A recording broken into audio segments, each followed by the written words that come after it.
So, the title race, how do you stay in the title race? How do you be a contender and look up to stay top or take top spot? And what factors will be at play here? Is my thoughts and opinions, yeah? But first and foremost, staying close to the leaders. So you stay within 3-6 points of the team coming first, you're in with a chance. Yeah, winning all your games and keeping pace, that's what you got to do. Is just standard facts.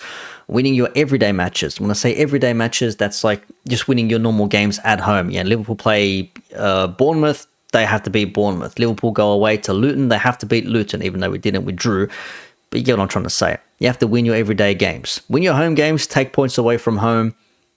You're going to play the bigger teams. It's inevitable. Not everybody is going to take all points away from their title rivals, which we'll get to shortly, as you can see there, because it says taking points of one another. And this is what you have to do if you want to be a Premier League winner.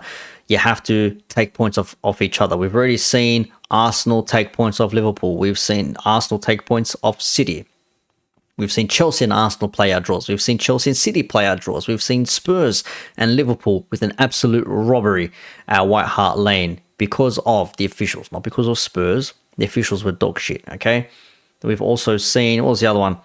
Chelsea annihilate Spurs. A very poor Chelsea team taking the piss out of Spurs at White Hart Lane. So, anyways, Spurs still have to play City and Arsenal at home and then Liverpool the following week after, or 3 weeks, one after the other, right? Not a good time for Spurs, but you never know what's going to happen there. But Spurs cannot win all those games, or can they?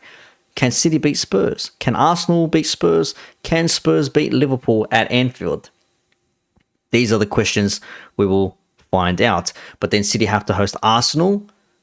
Arsenal got pumped last year at Old Trafford at the Etihad. So we're going to have to wait and see now how Arsenal respond, because they beat them 1-0 already at the Emirates. Now they go to the other Arab-owned stadium, or Arab-sponsored stadium, I should say, Emirates Etihad.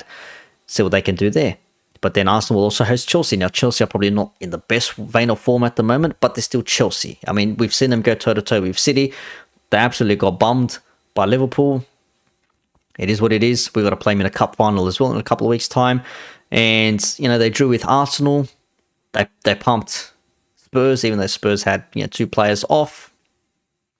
Still, not an easy game, right? Not an easy game. But then Liverpool have to take on City at Anfield, and then we have to go away to Old Trafford. And again, Arsenal. United, you don't know what you're going to get with them. They can be dog shit, and then McTominay pops up with the late winner. They can be dog shit, and they can concede 2 goals in 5 minutes, and then Kobe Mainoo scores a winner. These things happen in football. It's a shit go, but it is what it is, and that's just something that we have to deal with when it comes to.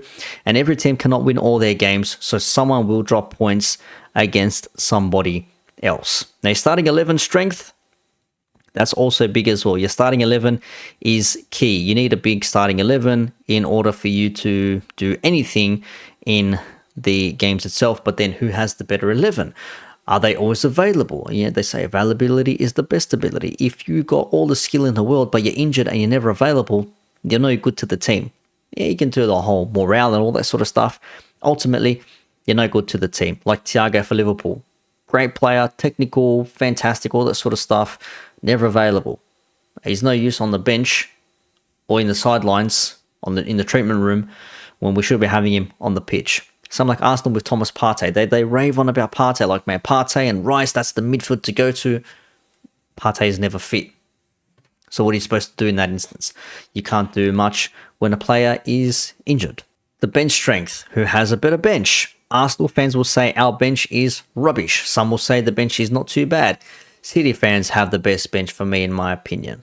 They have a fantastic bench. Liverpool, we have a good bench. Not the best, but it's a good bench. We've seen players come in, subbed on, and done a fantastic job for us, or played for us when they needed to, for players that were injured or suspended. And it's a good thing to have because you've got experience with the squad. You know what to expect. We've seen Gomez kill it at left back. We've seen Curtis Jones play in the midfield. We've seen Bradley take over at right back. We've seen Elliott come on at halftime against Burnley and run the show. We have seen these things. These things are legitimate. We've also seen for City, De Bruyne coming in off the bench. We've seen Haaland out and they're still scoring goals because Foden is scoring or Oscar Bob is banging some goals in. So they do have players. Alvarez will get himself a goal here and there. Players will score goals off the bench. That's what you want from a bench. You want bench players to affect and change the game. And also, it's, who's got better subs, who's got the experience, who's more effective.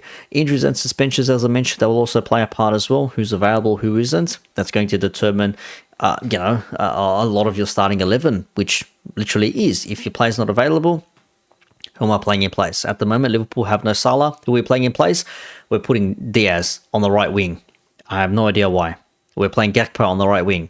I have no idea why. Amazing stuff. Amazing stuff. Or you play Jota on the right and you play Darwin down the middle and Diaz on the left. Anyways, Salah will be back. That's the main thing. Salah's back very, very soon. Very good news there. The managers and the coaching staff, of course. We've seen Arsenal fans complain and bitch and moan about Arteta. We've seen United fans bitch and moan, complain about Ten Hag. Don't even get me started on Pochettino and with Chelsea fans. Fuck me. But a manager is key. Who's got the better tactics for the game? Who can make the right subs and bring the right players on when they need to be? Who can make the in-game adjustments that are needed? Who can be the better player manager overall? Because if you're not managing your squad well, you're not managing your players well, players get disgruntled, forcing them to do things, work a little bit too excessively, get injuries and all that sort of shit, right? Not ideal. It's not ideal at all. The in-game adjustments, player management, you get what I'm trying to say. And then the comparisons between players and managers. This isn't really how you win a league. It's just a bit of a pet peeve of mine. Comparing players and managers and wanting adoration. Arsenal fans have been guilty of this recently because, oh, look, we beat Liverpool 3-1. Oh, but we beat West Ham 6-0. Oh, but I get it. Big results. A lot of people said, beating Liverpool, that's big. Fair enough. We were crap. You deserve the win. Beat West Ham, though. Back it up. They didn't just beat them, smacked them. They smacked their bitch up, 6-0. After they beat them twice already this season, I think it was in the league and in the FA Cup. FA Cup or League Cup? FA Cup or League Cup, whatever it was, one of the other. I think it was the FA Cup. Anyways, beat them. Was it League Cup? Maybe. I don't fucking know. We beat Arsenal in the FA Cup. Or let's be League Cup. Anyways, whatever. Forget what I said. They need to have their flowers given to them. Yes, I get it. But you ain't also done anything either to really deserve your flowers. Now, some will say, well, Liverpool are just fantastic. They're first. They're not playing well, but they're still getting the results. Yeah, good on them. Whereas Arsenal will play well and get the result and say, yeah, but I get it. It's frustrating.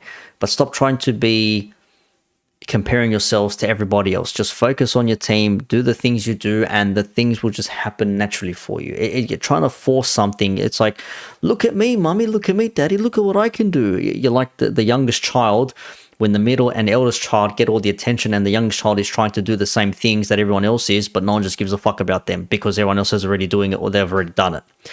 It's a shit go. I get it.